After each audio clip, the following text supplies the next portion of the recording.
Hi everybody, this is Benji. I'm in London and I'm about to interview my favorite artist ever, Ed Sheeran. Let's see how it goes. So this is One Squad, which is a series of interviews where one artist interviews another one artist. So this is my second interview. The first one was with 21 Pilots and I was really under pressure, I felt, because I love them, but with you it's even more, so it's so hard for me.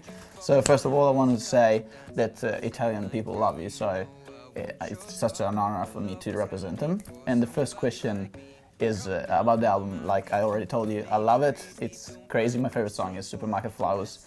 And I wanted to ask you, how much time in your schedule do you invest in writing songs? Because you've been writing for yourself and for other people and so much. I kind of do it whenever I got a free moment. Really, I haven't done. Actually, no, I did. I wrote one last week.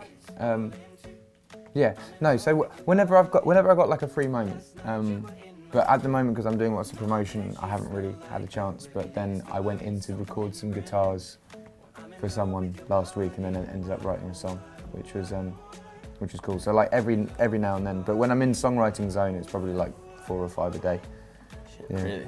But not all of them are good. Some of them are really shit. Yeah, well, I mean, sometimes it's even hard to understand how good it is when you write it, and you're like, it's awesome. Then you're like, no, actually, it's not that good. Then you pick it up again, and it's fucking crazy. Yeah. Well, that was what happened with Shape of You. That was one of 4 that day, and that was the first one. And we wrote it, and we're just like, put it to the side, and then like eventually came back to it. And we're like, oh, actually, it sounds pretty good. It's great. It's the first song they made me hear from the album. I was like, he's back, man. He's back. It's so good.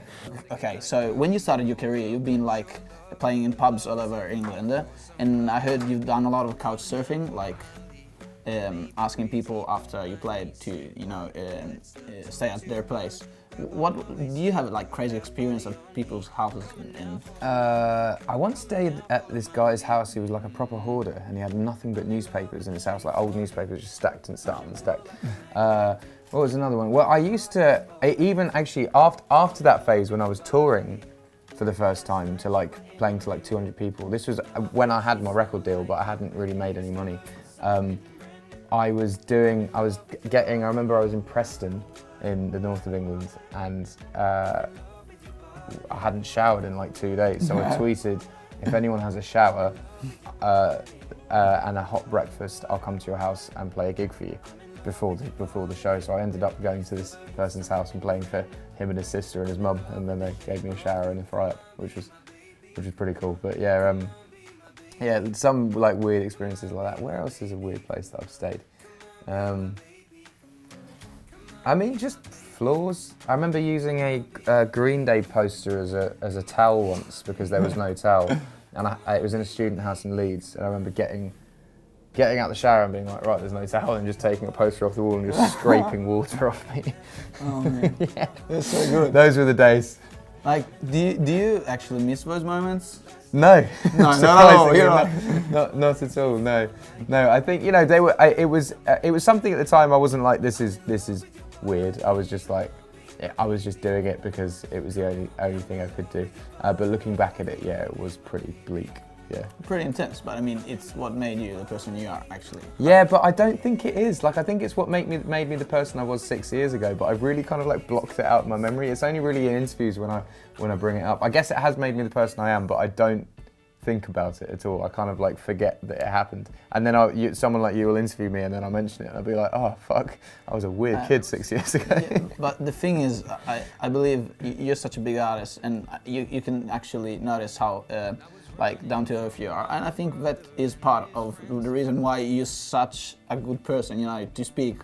Some big artists maybe don't have the down to earth thing. I think it comes the down to earth thing comes from insecurity. A big artist that has to tell you that they're big is very insecure about themselves, because they have to remind you that they're really fucking big. But I have aspects of my life that I'm insecure about, but music is just not one of them. I'm very comfortable as an artist and as a performer. But yeah, I think like the aspects of their life which might be them as a performer that they're insecure about, I have aspects in my life that I'm insecure about as well. I think everyone has moments. Everyone has insecurities, but it's hard to be. I don't think. Would you have many insecurities? Everybody. I mean, I have many insecurities. Yes. Really? I have many more. Gab. What? Yeah, Gab. I saw Gab looking at you earlier. Yeah.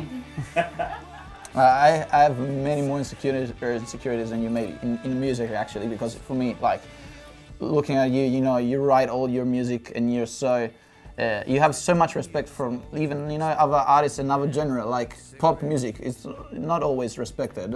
I love pop music. Yeah, exactly. Well, a lot of people have, do you say it, prejudice? Prejudice, yeah. But in your case, you have a respect from everyone because you do it the right way. Yeah, well, I think with pop music is like, the people that don't have respect for pop music can't fucking write pop music, and they're not successful, and they look at people who write pop music and they go, oh fuck, like fuck those guys, like they write. But if you listen to like 1975 are a band. I love them. Yeah, a band that are a band, and like lots of other bands would look at like a pop act and be like, they're like, they'd look at One Direction or something and be like. Nah. Like, no, like, but like 1975 write big pop songs but play them as a band, therefore are successful. Like if you can write pop songs, you'll be big. It doesn't have to be shit, but a pop song is just a popular song. So I think the people that are prejudiced against pop songs can't make them. And also they don't appreciate something because they maybe think simple is something negative, but actually if you do something simple but you do it in the right way, it's maybe even harder to do something so complex that doesn't have the same meaning, you know? The same people would think, I mean, I think the Beatles are one of the greatest bands alive, or some of them alive, and that have written songs, but back when Beatles came out, they were considered pop music, like real pop music, and by having hits like I Wanna Hold Your Hand, that it meant that later on down the line they could make Sgt. Pepper, which is like one of their seminal works. So I think like as long as you write good songs, it doesn't matter whether they're pop or not. Actually, a good song is a good song out of the genre, you know? Yeah, absolutely. Thank you. Can I ask you just super last thing? Yeah. So, like I said, you're my favorite artist. Can you write your name on my arm and I'll get it tattooed? Yes, of course. It's so cool. Can you do it here? Like, can you write like, you know, like just whatever you want, Anything is good. Oh man. I got it there. Oh man. This is so fucking cool. Yes! Thanks, man. Thank you, Red.